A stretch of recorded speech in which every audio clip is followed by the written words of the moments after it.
to it. Hello, welcome to Sim.bc, we're 10 past 1 and I'm joining you with a fresh cup of green because think about that environment, people, am I right? Now today, ladies and gentlemen, let's just get straight into it, and straight into it with what I am saying. Sorry, with what I mean by that is that we're gonna get straight into today's genre, which is going to be an amalgamation of two, because first I had these two as separate, but because of a time restriction, time limit on the videos, that when I actually want to finish up this project, I sort of put these two together, which could be a very good choice moving forward, as we will probably see. And these are romance and comedy, though, am I right? It's all about the timing, yeah? No, okay, probably not. That's enough of me trying to be funny, sketchy, and entertaining. Now I'm going back to the old regular me, talking about how I would go about facing some of the challenges presented about writing and creating a story within the confinement of a thematic genre, which today is going to be that comedy and romance. As per usual, we have 5 different questions to sort of establish the structure so that we can sort of evaluate all of the different genres in the end when we're getting here. And I have them on a list in front of me, even though I start to know them by heart by this point, and that might be why I am looking down an awful lot. So, ladies and gentlemen, without any further ado, let's move into question numero uno, which is going to be, how would I go about designing the scope of the characters? What would the main character gravitate towards? Now, first of all, it's probably important to establish that if I were to go about facing the challenge of writing and creating something within this genre, I would have 2 main characters, because I would like to explore the 2 different sides, the 2 different perspectives. Yes, indeed, that would be presented in sort of a romance drama, because if you have 2 different perspectives, then you can also present a comedic effect of when they do not understand each other. Ha ha ha, hilarious, am I right? When somebody says, I like you, and the other person thinks, oh, as a friend, and the person who said it was like, I like you, like you a lot, and that message just don't come across. I think it seemed interesting to view both of these sides, because that would give rise to both comedy and to some form of degree could also give rise to tragedy. But after all, seeing people getting hurt is sort of the one true comedy, isn't it? When you can see someone else get hurt and laugh about it. It's probably has a name, but I forgot it as of now. Anyway, let's move forward and onwards. How would I go about designing the scope of these characters? Well, as I said, I would probably try and design it as a indirective duo is probably what I would say. 2 characters who everybody knows will be meant to be together. However, in the story, they start off at similar places and they all have an entire ecosystem surrounding them, each and every one of them, so to say. So which means that the girl and the boy, or the boy and the boy, or the girl and the girl. Also an interesting approach to take into consideration. Not something that I will be tackling now, and for all of you who are offended already, non-binary and non-binary as well. So I think I pleased everybody out there. Now, what I would like to do is place them in sort of a, let's say, a classroom experience, somewhere where they are probably close. We will be moving into that in the upcoming question. But so that they can be, they're naturally in the same place for some reason, but they also have, as I said, an entire ecosystem around each individual person, because that gives rise to lots of side characters, which we will probably also talk about in a future question. So let's move on to question 2, so that we actually get somewhere. What would be the geographical confinement of the story? Now, as I've probably already pointed out, I want my 2 characters, my indirective duo, to be placed in a situation, in a place where they can probably be seen interacting with each other and interacting with others in a natural sense, that it sort of will become this sort of story where they sort of grow into love, or where they, it could be love at first sight, but they're only friends, or they don't even know maybe not even knowing each other. Different ways of doing this is putting them in an office, or putting them in school, behind a school bench, maybe in the same room, room, maybe in different classrooms, maybe they're running parallel classes, we can have a bit of a rivalry going on between the different classes, which will also give rise to goofballs that can ease the tension of the heavy romance elements while still maintaining and delivering on those present matters that is going to be the key highlights of the book, or the story series, whatever you want to say. That's probably going to be very romance focused, because after all, a laugh is a laugh, it's all good and dandy, but if you're only laughing about it, then it can be argued that it's going to be hard to convey that someone has really gained a lot of character growth from just a laugh, even though it's entirely possible. It happens in real life all the time, but I think it's really hard to convey in words that's happening. So the key moments would probably be sort of, you know, the romance elements, and that is why I want to place them in a confined space, let's just say a school or an office building, as I said before, because then they will have the opportunity to sort of run into each other in a what could be considered a very natural state, which also means that we can suspend our amounts of disbeliefs for a while and say that yes, it is likely that these two characters would be found in these very places, even though they might not have a future or pre-existing connection between them. What can also be happening then is that we have these ecosystems, as yet again I will talk about in a way. Yeah, because it's question number 3 though. What sort of problems / obstacles could I create for the characters in this genre? Now, as I have made abundantly clear, there is sort of an ecosystem surrounding each character, is what I want to produce.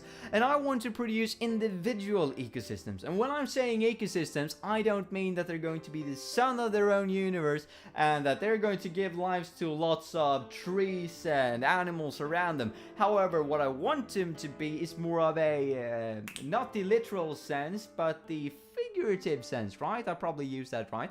Which is going to mean that they have an entire system of people working around them, family and friends, all working within relation to one of the main characters. And this is probably what's going to make them an indirect duo. They want to gravitate towards each other, but they have their own ecosystems of friends, family and foes for that matter, that sort of blocks off their entrance to each other. And then they need to sort of either they can be starting off at the center of each of their ecosystem and try to navigate towards each other because they feel this pull towards each other, or it could be that the ecosystems are naturally joining and the centers of each and every one, you know, the center of the two different ecosystems will become one in the end. Wouldn't that be splendid, magical, and creative?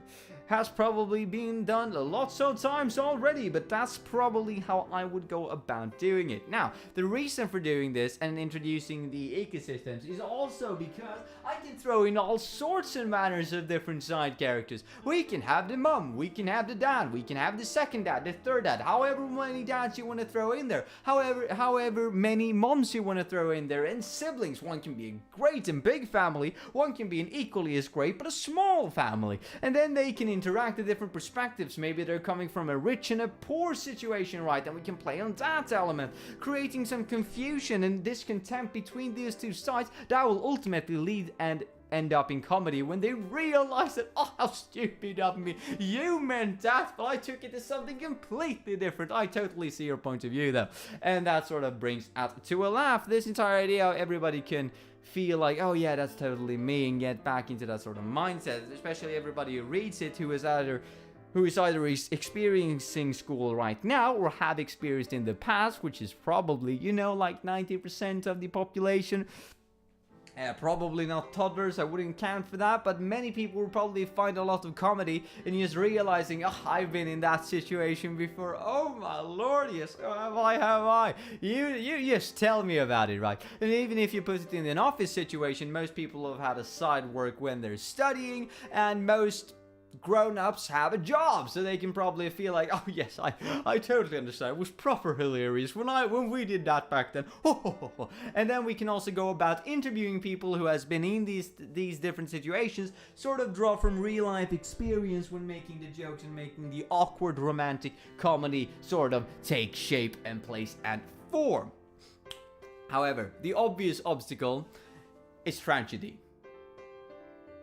I mean, isn't it? Because the obvious sort of, rather, if I put it like this, the obvious obstacle to tragedy might not be comedy. because you wanna because then you sort of solve a problem. What you want there is sort of deeper tragedy, or tragedy that goes in a different direction, which nobody even understood it can go in. How much worse can it get? That's my point of view anyway when it comes to writing and creating a story. However, from a comedic point of view, it's nothing more harsh than taking the air out of the balloon, sort of dropping the ball mid-flight when you have a tragedy just breaking out from something that everybody anticipated to be a joke. It could be that the reader is anticipating that, oh, these people don't know about each other, but when they move into each other, when they see each other, because of their personalities, this is going to be hilarious. Or it could be, but then it doesn't happen that way, because the writer is introducing an entirely new part of their personality, which makes them all roar up, and everybody's like, oh, they're actually fighting now, which isn't that good in a comedy, because that doesn't tend to give that many laughs, unless it's horrible diss tracks and stuff like that is keeping in the loop, in which you can just laugh about how bad some of the burns, so to say, are. That could obviously give rise to comedy. You can turn a tragedy into a comedy. It's just a matter of perspective now, isn't it? But it could also be the case that you can have a lot of characters who think they're going to do something funny, but it ends up being a disaster. And then you can put the interesting twist towards that the reader probably knows that we're building up to a tragedy based on how the different characters are presenting this comedic payoff in the story. And this could probably be like a midsection midway through the story, and then you can work with the rest of the book, just trying to reshape and resalvage all of the damage done in the midsection, so that when all of these hilarious jokes just run into each other in the middle of the story, all of the different characters are laughing, and it just becomes, something that snaps, a point that gets, sort of so badly placed that it becomes drama and tragedy. Because that's sort of sucking the air, as I said, out of any comedy that can be produced. And then we can sort of go into the lesson of that, well, the only thing that really solves tragedy is a good laugh, and that everybody can be opening up and talk about their problems. And that, opening up and talking about their problems, good that I actually combine these two genres now that I think about it. That would go straight into, trying to salvage a terrible situation could give rise to an intimate character relation storyline, or sort of subsequent story within the overarching story, where the two main characters can come together because their ecosystems can have been shattered or just evacuated at that point in time, because it is a tragedy going on, which means that they have some very needed alone time with each other. I'm not saying they're gonna go at it, right? But get to know each other on an intimate level. That sounds equally as bad, or bad, but equally as rough around the edges. Let's just say they're going to fall in love. Yeah, good. And then their love and their sort of perspective that they bring can be the reason and the basis for how we're salvaging all of the ecosystem back together that was previously two different ecosystems of people that now is going to become one, because the two different centers have merged and become a couple, or just, whatever you want to say, a non-binary couple, or however, an unestablished connection between people. But how much romance is there in that? Not that I'm trashing anyone out there, right? I'm just thinking from my own perspective, yet again, putting out a video that you want to see yourself, and put out a story that you probably would be interested to read yourself. And I think I would gravitate towards more of a couple-based love story, right? So that's probably how I would go about introducing different obstacles and then sort of solving them in order to actually forwarding the plot of the story. Now, who would be the intended target audience if I were to write a story within this genre? Now, that obviously is going to be a question about how nitty-gritty, first of all, how nitty-gritty and how detailed we want to go into what's considered to be the act of love, and how much I actually want to go into that sort of, both what it is, what it can mean, the misinterpretation of that experience, and so on and so forth. But also the amount of words that I can actually use to describe what is actually love and how can love be interpreted, because when you're younger, love is something more euphoric feeling, and even though it's probably a euphoric feeling when you're older, can't speak for myself because I'm not considered myself to be older yet. I'm talking like 45, 50, 65. You maybe can fall in love at that age as well. Probably most likely you could. Even at 99, 100. Loves never dies, am I right? And then you can sort of look at love as maybe not this, maybe not that the euphoric feeling of, you know, that instantaneous moment of falling in love is the best part, but the idea that you're actually finding someone in this life you actually feel very connected to, and that is the euphoric feeling, not the eyesight, not seeing each other in the eyes for the first time when you're young and being like, oh, all of these hormones inside of me is starting to raging on. It's like the fire of 1,000 suns, but instead it could be more like, you know, I like you because I can tolerate you in this world.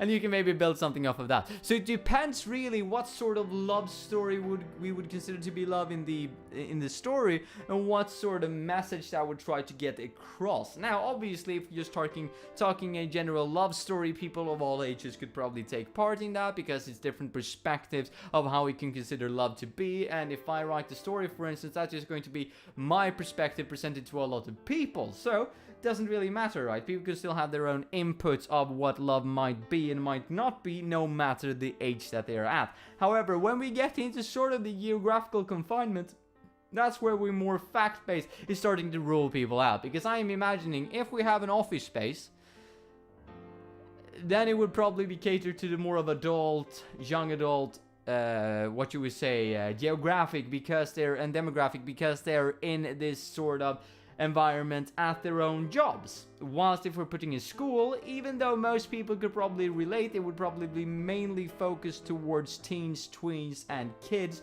because they tend to be in the age where they're very active with school, and they could probably get more of the references, and you can cater the entire sort of educational process of what is love and how do you actually try to convey that towards a more, well, what you would say, school-based mythology.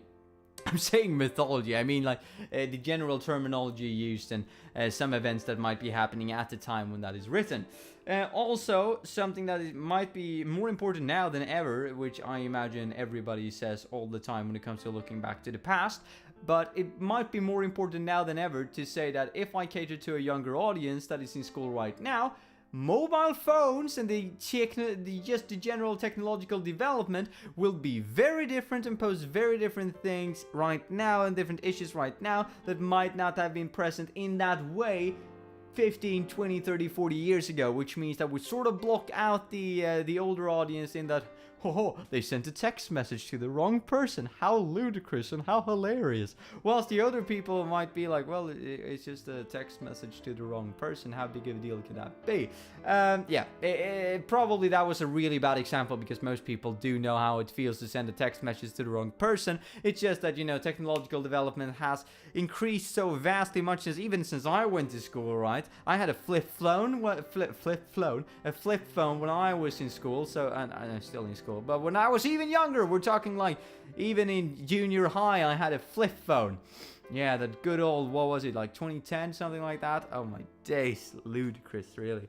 So it's different points of views of how we can go about using different themes in the storytelling. But I would probably say that if I were to write it, I would cater it more towards tweens and teens, because I've gone through that most of the school experience already. So it would be easier, I think, especially now, looking back in hindsight, especially since I'm in the end run of schools, let's say, to look back and say, you know, these are the things I consider to be very bad and very funny and very interesting back then, and I can sort of play off that in order to merge the different main characters' ecosystems, maybe, and create some opportunities there. But I would probably be focusing it on teens, tweens, and kids, mainly if I were to write such a story.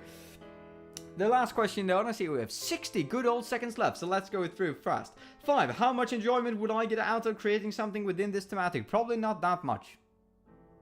I think that comedy and romance, and yeah, I know, I made these sort of genre qualifications and categorizations all by myself, so I painted myself into a corner all by myself, and I know this applies to almost all of the genres that we're talking about, but I feel like especially romance and comedy are things that are very prominent in almost every story and can be put in as a sort of sub-element to a lot more of an interest, to a lot more, to one genre that I deem to be a lot more interesting. And that's why I would say that this is just like a 3 out of 10 for me personally in when it comes to fulfillment. I would try and roll these elements into maybe a detective story, an action story, or something along those lines instead, and tackling those issues, probabilities, and possibilities there.